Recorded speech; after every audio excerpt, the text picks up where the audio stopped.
Cup has entered its most exciting phase, which is the knockout phase, and their last 16, and there have been 4 of those matches played. There's 4 more to go. We're recording here on Monday morning, and it's a pleasure to welcome John Giles and Liam Brady to get their impressions of what we've seen so far. Let me just start, John, with England last night. They're playing Senegal without Sadio Mane and Idrissa Gueye, who plays for Everton, is a good player. And I thought that for half an hour, I think everybody could see for half an hour, that Senegal weren't afraid of them. They are the African champions, and they put up a good performance in the first half hour. Yeah, they were a game team, and we saw them in the previous matches. They were never going to be a walkover and always willing to have a go. I was talking to you during the game, and you were disappointed in England during that period of the game, and particularly disappointed in their midfield. Yeah, I thought Senegal started very well, and I thought in the midfield for England, they weren't getting a grip of the ball, Eamon. And, when you look at all these matches, midfield is, well, any matches, midfield is hugely important to get a grip on the game, get a hold of the game. So I didn't see anybody in the middle of the field getting a grip of the game at that particular time. Yeah. And what changed it was, well, a moment of brilliance, really, by Bellingham. And I want to talk to you about Bellingham, both of you and Liam. Mm-hmm. It's hard to find. He reminds me a bit of Steven Gerrard and Frank Lampard. He's not an out-and-out midfield player. He's a dangerous player, and I think he's a quality player. What do you make of him, John?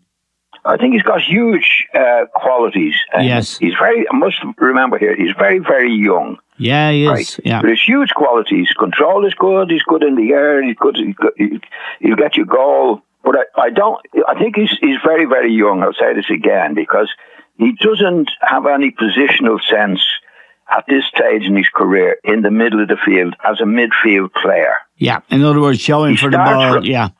Yeah, he starts in the midfield, Eamon, and I saw him even in the early part of the game, and said, on no occasion was he in a position, or very seldom an occasion, to link it from back to front. Yeah.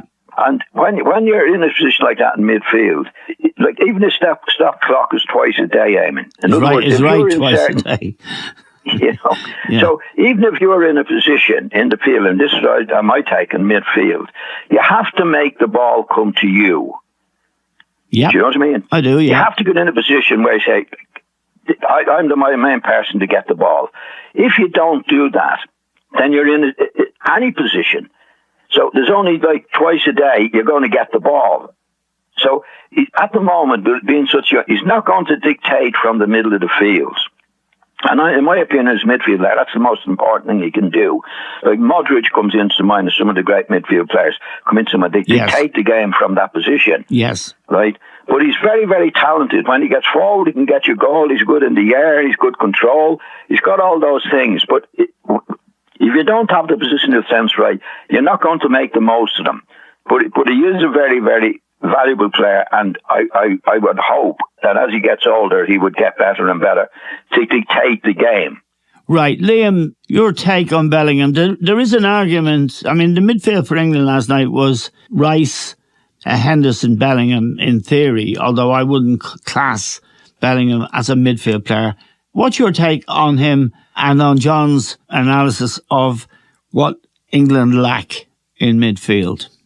Well, Bellingham is not someone who's going to dictate play, Eamon. He's a runner. He's a runner. He's not someone who, like John describes there, like Modric, taking up positions to receive the ball, to change the play.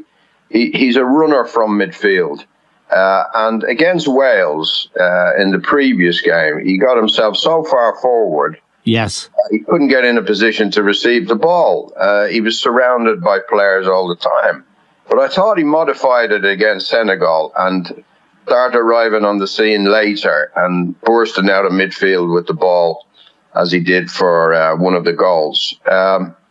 He was very impressive last night, but he had more space because once Senegal went behind, they just, tried to throw everything at England, but they were very naive, and England picked them off and counter-attacked them very, very well. And in that respect, I thought Bellingham had a smashing game. But I thought against Wales, he showed that he's not going to be a player that's going to dictate the play. Now, that might come in time, as John says, as he gets older. He's only 19 years of age, and he's an amazing player for such a young lad. So, and then if you want me to go on to England's performance. Yes, Eamon, I do, yeah. Yeah, like the first half hour, they were kind of tentative. They were making a few mistakes at the back. Harry Maguire, John Stones, they gave the ball away. There was a couple of half chances for Senegal. A great save from Pickford. Yes. The game might have been different had Senegal gone ahead and maybe been able to sit back. But no, Senegal, in my opinion, played into England's hands. They threw too many men forward, and England counter-attacked them well. Yes. And I thought Kane linked up the play again very well. Foden was very good. Saka was very good. Henderson was very good. Yes. It was a good all-round performance, and you'd have to say they're going to give France, a really, really tough game. Yeah, it'll be a really interesting match. Just let me go back there to that. Liam just referred to Pickford's save. 0-0 at the time. We've often, I think we've all been critical of Pickford for various things. But I thought that save was a turning point because it was a great save. If it was 1-0 Senegal, as Liam said, they could have done what they do really well, which is, park the bus really and get behind the ball. But they didn't. And very shortly afterwards, Henderson scored the first goal for England, which I thought was a very good goal and typical of Henderson, popping up in a spot you wouldn't expect him, and took the goal very well. But that save by Pickford was pivotal, wasn't it? Oh, yeah. That's what goalkeepers are for, Amy. Goals dictate the game, as we say, and it can be a different game altogether, as you just said, if the ball goes in. It was a terrific save, there's no doubt about it. And he's a talented goalkeeper, and it's just his actions sometimes when somebody makes a mistake that gets on my nerves a little bit when he's in goal. That was it.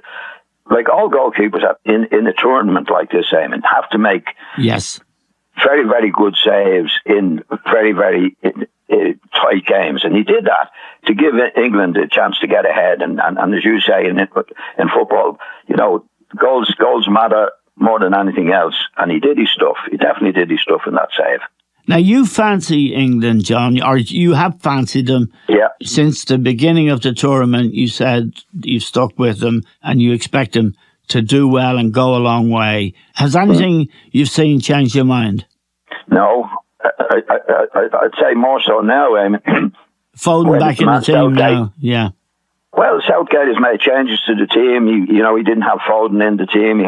I think that the team that he picked on the weekend with the two lads wide, Eamon, gives them a balance to the team that they didn't have in the previous some of the previous matches. I think that's his best team now. I think that's his lineup. Right. Liam, in terms of the next match, obviously France, and we'll come to France-Poland in a minute. I think, John, it may be right, with Saka wide and Foden wide, Harry Kane doing his thing, which is sometimes coming deep. He made a really good goal last night, Harry Kane. In your book, are they a threat? Oh, for sure, Eamon. They've got an abundance of really, really strong forward players. You've got also, Sterling, I know, has a personal problem. He may come back, but he's always played well for England. But I think I agree with John. I think Southgate has picked the right team. He picked the right team against Senegal, and I can't see him changing that team. Right. But he has strength and depth on the bench, particularly in forward areas. He's got Grealish, he's got Rashford, he's got Wilson, the centre forward, if he needs him. Yes. So.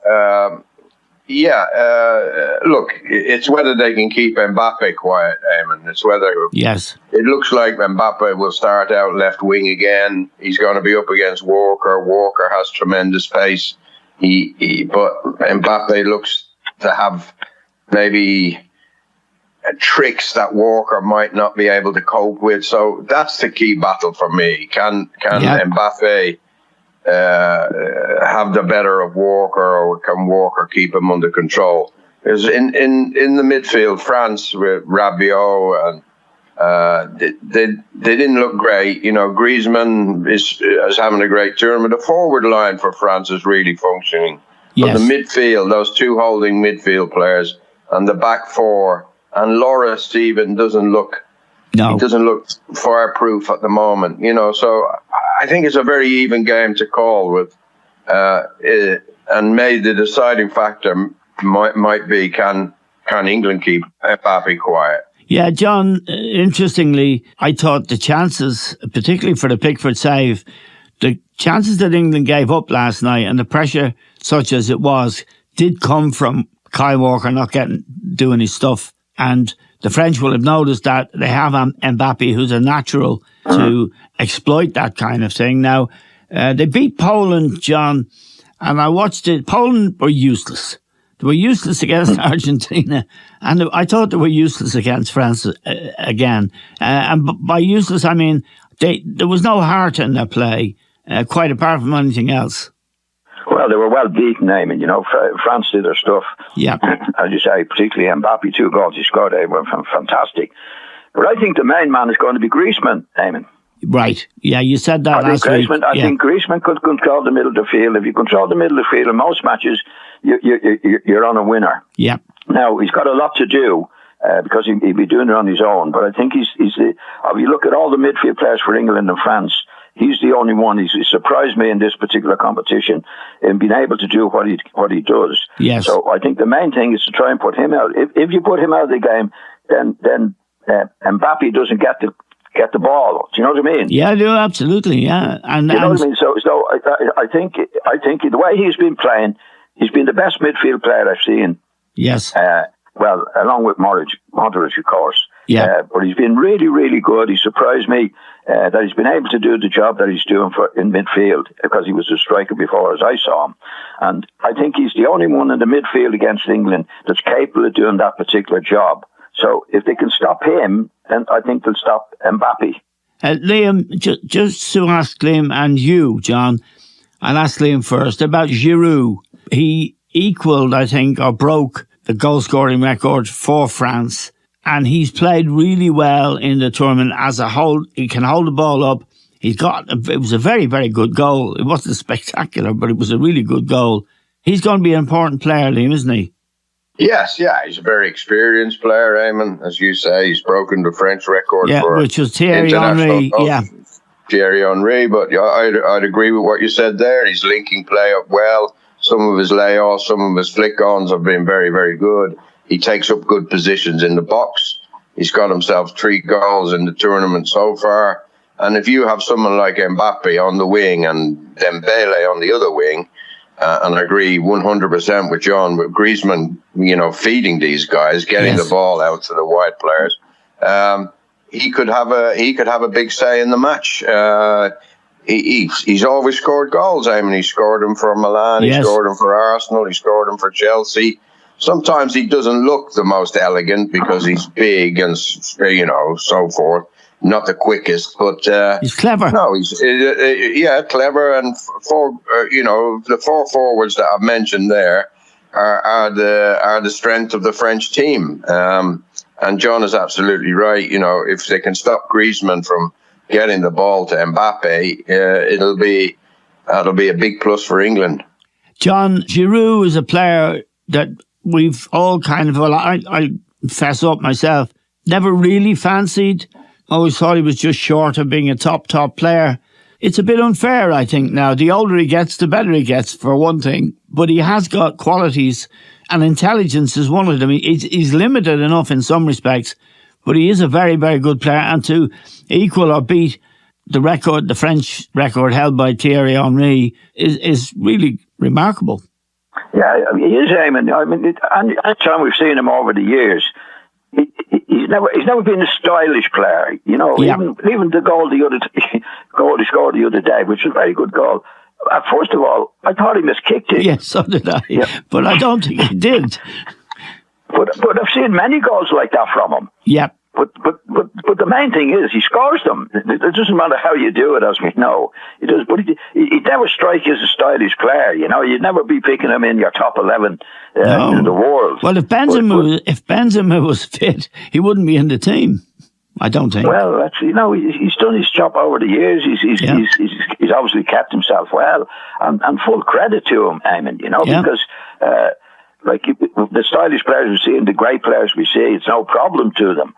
But it always seems to be a problem to him. But he gets the job done, and that's all that matters. So he's a big threat to England. He'll be a big threat to England. There's no doubt, Eamon. Yeah, I said some harsh things about Mbappe last week, and we'll see what happens at the end of the day.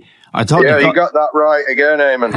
I'm confessing up, you know, because I'm getting it in before you do. I actually thought the 2 goals he got, he was in wide open spaces, and there were 3 or 4 Polish defenders looking at him when he popped it in the back of the net. I thought they were incredible, the goals, but never mind. I mean, he didn't just pop them in. No, he banged them in. He slammed them in. There's very few players I've seen that could take those goals the way he took those 2 particular goals. He's a big threat, Eamon. Definitely a big threat. Of course he is. Now, let me ask you first, Liam, about Argentina. They sort of fell over the line against Australia a little bit.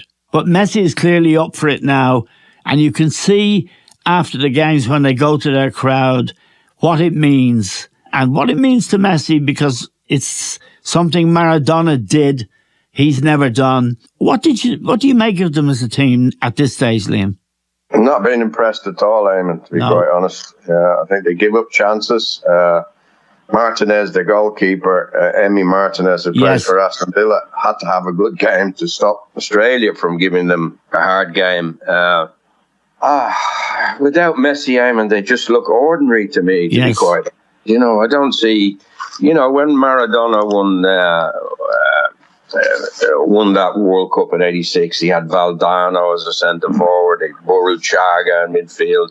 He had other players at the back. Batistuta, I think, was he in that team? No, he wasn't in that team. He came later on, Eamon. But they look much of a muchness for me. They work hard and they're tough, and sometimes they go beyond the line. They can be dirty as well, you know. But if you have also Mendy at the back, Eamon, I'm not convinced, you know. And up front, Martinez, the lad that plays for Inter Milan, has had a poor tournament. Like, you take Messi out and they wouldn't be in the quarterfinals. No chance. Right. John, your take on Argentina? I'll be very similar to Liam's, Eamon.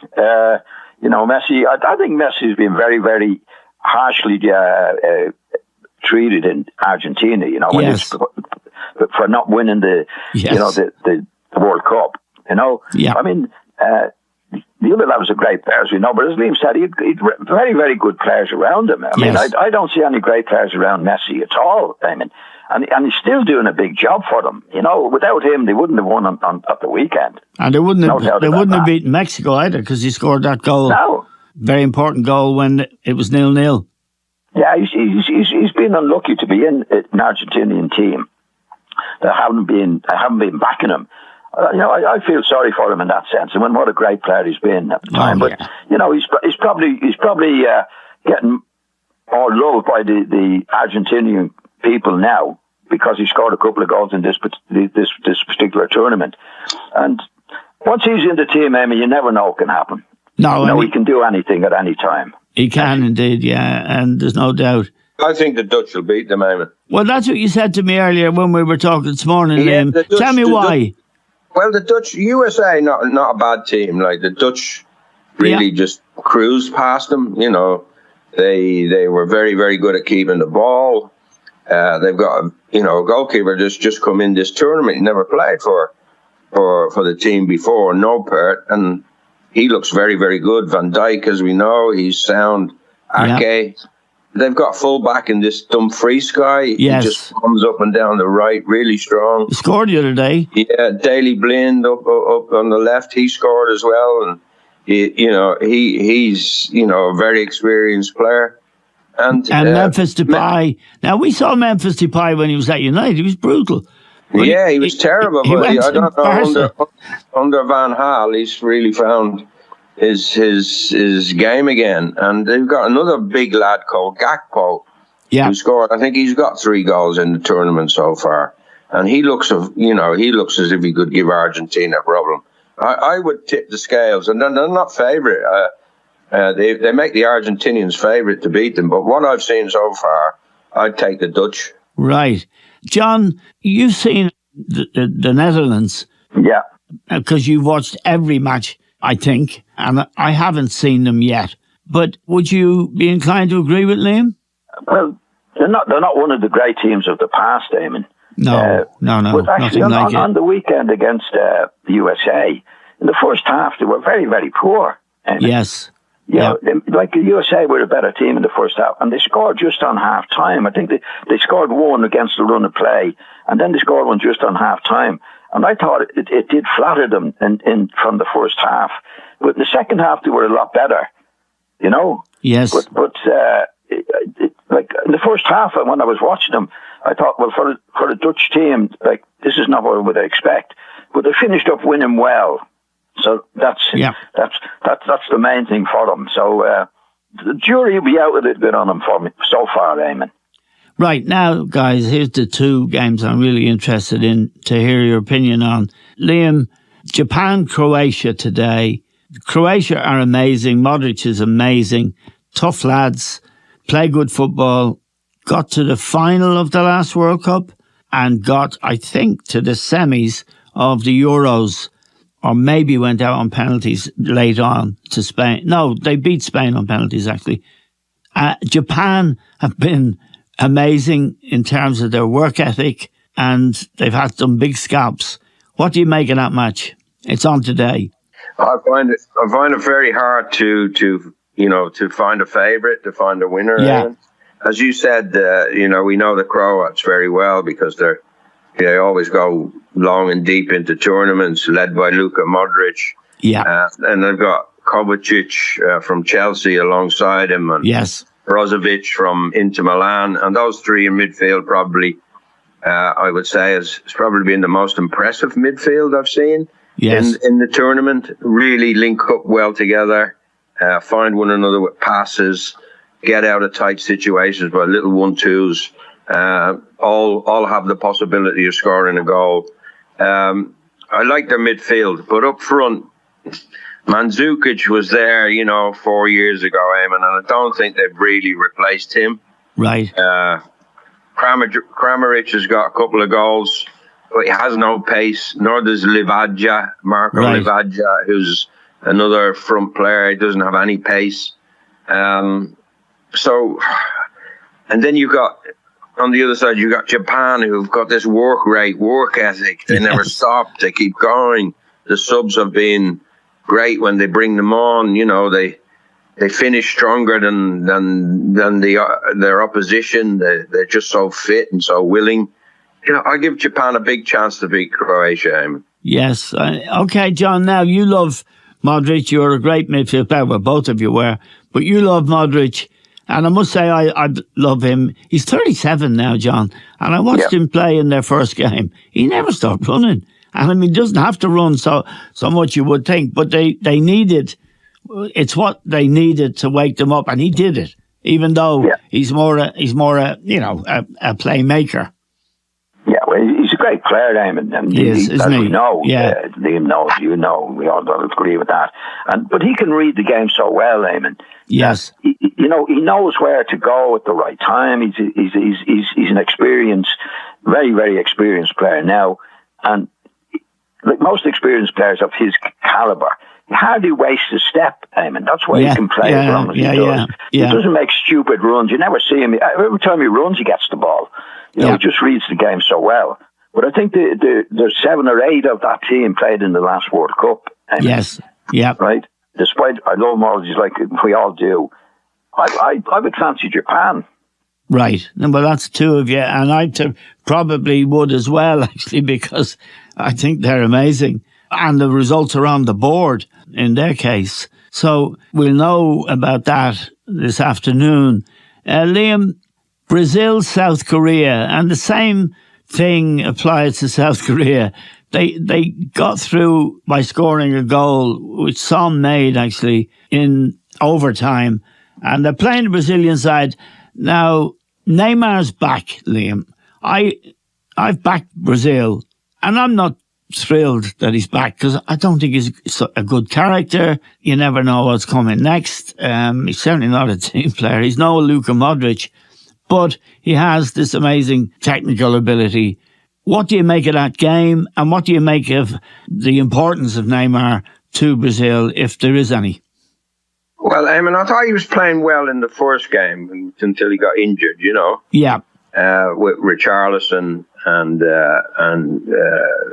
Vinicius. And Vinicius Jr., yeah. Yeah, on the wing. You know, yeah. I think that's a really, really good forward line.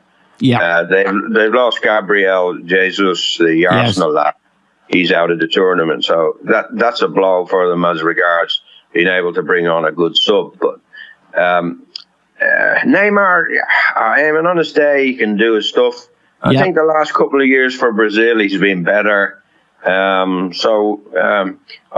rather have him in the team than not have him in the team. I think he adds to it, and I think there's a good spine to the team with the goalkeeper, with Thiago Silva at centre back. Yes, and Casemiro in the middle. Casemiro, I hope he plays Guimarães and leaves Fred out. I like Guimarães much more than I do Fred. Yeah, he's the lad who's gone to Newcastle, isn't he? Yes, yeah, he's having a great season at Newcastle. Yeah, he's a really top player, and they have too much talent, in my opinion, for South Korea. But the South Koreans are not going to lack commitment and endeavour and all those kind of things.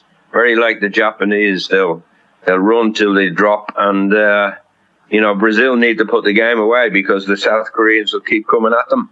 Yeah, John, Neymar coming back. And your thoughts on what you've seen of Brazil so far? Well, I haven't seen that much of them. They have the good players. They won well in the last match that I saw them. I think it was Switzerland, wasn't it? Yes. Did well. With Neymar, we all know he can play. Yeah. And he has to be in the mood. Now, it's not my ideal type of player. But it might be just in this team that there's enough around him doing what needs to be done for him to do his stuff. You know, there's definitely a talent. He is a very, very talented individual. Yes. He wouldn't be my favourite player by any means, but he can do things. There's no doubt about that. And if he gets the people around him doing their stuff, he could make the difference. So it's fingers crossed on him. You know, if he's doing his stuff, Brazil have a good chance of winning the tournament, in my opinion. As Liam said, John, and one of the reasons is that strong spine, starting with Alisson, Thiago Silva, Casemiro, and whoever you have and yourself up front. I won't mention your favourite centre-forward, Richarlison. A final question. He's playing, though. He's playing now. He's playing, I think Conte's improved him, John, woken him up. Oh, definitely. He's a different type of player altogether. Actually, in the last match he played, remember, he scored 2 goals in the last match, or one of the matches. Yeah, he scored in at least the first game. He scored 2, I think. Well, that's not the Richarlison. No. I saw at Everton. No, absolutely not. I couldn't stand him. I couldn't stand him at Everton. I thought he was a lazy guy. He wasn't doing anything at all. But definitely since he went to Spurs, it's woken him up. That's when he's a different player altogether. So that's a real plus for Brazil. There's no doubt, Eamon. Right, just 2 more matches to talk about. Liam, Spain, Morocco. Now, I fancy Morocco. Spain won 7-0 against Costa Rica in their first match, and I've watched them since, and they've looked short on ideas. They have some talented young players, but I saw them play the last game, and it didn't look like scoring a goal. But what people would be much more interested in is your opinion of them. What do you think? Well, they're one of the teams, Eamon, that I've only seen once, and it was against Costa Rica, and I was really taken with them. Yeah. Pedri in midfield, and they've got a lot of young lads in the team. Good coach, Luis Enrique. He's put his faith in these youngsters. I thought going into the tournament, that they might not have an out-and-out striker who could get them 5-6 goals. Like Mbappe's got 5 goals so far. Messi's got 3. Morata's come on and he's got them 2 goals, but I'm not convinced that he can lead Spain to the semis or to a final. So Morocco, strong team, good temperament, good character, everything to play for. I think they'll give Spain a really hard game. Right. John, Spain for you.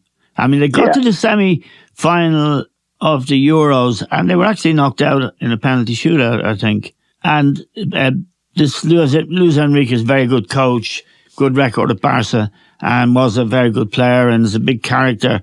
But when I saw them play last week, I thought that just the young lads looked young and they didn't look a team that would threaten you. As I said, that's just my take on it. With that, I think I've only seen them once as well.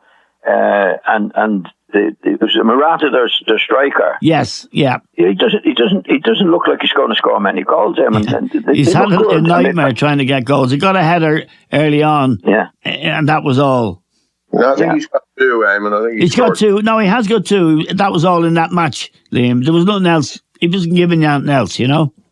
Yeah, but that's like if you don't have goal scorers, it's very hard to win matches. It can be done, but it's very, very difficult to do so in such a big competition as this. Right. I'll have to keep my ideas about them until I see them again, Eamon. Okay. But Morocco will give anybody a game, Eamon, as we know. Yeah, I think Morocco might do them. But for both of you now, John, I'll start with you on this one. Portugal, Switzerland. That's on tomorrow, that game. You'd have to. I actually respect the Portuguese coach greatly, and even the way he's managed Ronaldo. And he's been with them a long time. They won the Euros in 2016. And they've got a team of there's got some very good pros in their team as well. What do you make of them and what do you make of their chances against Switzerland, which I think they should beat Switzerland? Well, I don't fancy Switzerland at all, Eamon, to be honest. And I think Portugal have some terrific players. They do, yeah. Yeah, this manager's been around the block a few times. He has, yeah. He knows Ronaldo inside out, which is a big plus going into competitions like this. I think Portugal are be one of the favourites for the I think they're contenders. For the lot, yes, yeah, definitely. Yeah, Liam. Yeah, I like Portugal. I think they've got goals in a lot of positions. You know, obviously Ronaldo.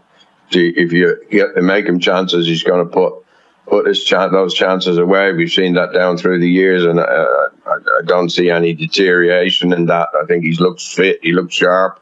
He's played well also in a general sense. Fernandes and Bernardo Silva behind them, they can make chances for them. They can score goals themselves. Yes. Always strong at the back. And I think they might have too much for Switzerland. Although I admire... I watched Serbia, Switzerland. I didn't watch Brazil the other night because they'd already qualified, Eamon. Yeah. And I watched Serbia, Switzerland. And they came through a really, really tough match. And they're not a bad team. They've got a lot of physicality about them. Yes. Shaqiri has got that little bit of brilliance. Yes. Xhaka from Arsenal is having a very good tournament. Mbola up front is a handful. I'll just go Portugal, but in a tough game as well, Eamon. Okay, John and Liam, thank you very much indeed. Just a final quick one to you both. The quality of the tournament, what do you make of it, Liam? Oh, I think it's been first class. I think it hasn't been defensive, Eamon. I think it's great. The referees have been good. There was a couple of games that nearly boiled over. Certainly Serbia, Switzerland was one. Argentina was involved in one, I can't remember. Uruguay. And I thought the referees handled the situations very, very well. I think FIFA have to come out. I know they got tremendous stick for taking it to Qatar. But look, I think, the tournament in itself has been a huge success so far. And, the big players are delivering, aren't they? Mbappe, Messi, Ronaldo, Modric, they're all still there. So A thumbs up from me. Yeah, John, your impression of it, I just add, I wholly agree with Liam. Plus, the small nations in footballing terms, Japan, South Korea, Morocco, they've all improved immensely, and even Senegal last night. I think the top teams we expected, Eamon, but I've been amazed at the improvement, certainly over the years, but particularly this year, of what we regard as the smaller countries or the newer companies to this particular game. Like, it shows an improvement on the game of soccer in a terrific light. That we have these, we're talking about Japan particularly now, the way they've played and the improvement they made. Years ago, a lot of these teams used to be a bit of a joke, but there are no jokes anymore. The surprises that we've had in this competition have been amazing through good play, effort, all the things that you expect from football. It's great for the game that the smaller nations, as we would call them, have improved as much as they have. It's amazing. Okay, it's great to talk to you, lads. Very grateful to John and Liam, two great players, two great analysts of the game, and I would completely agree on the quality of the tournament so far.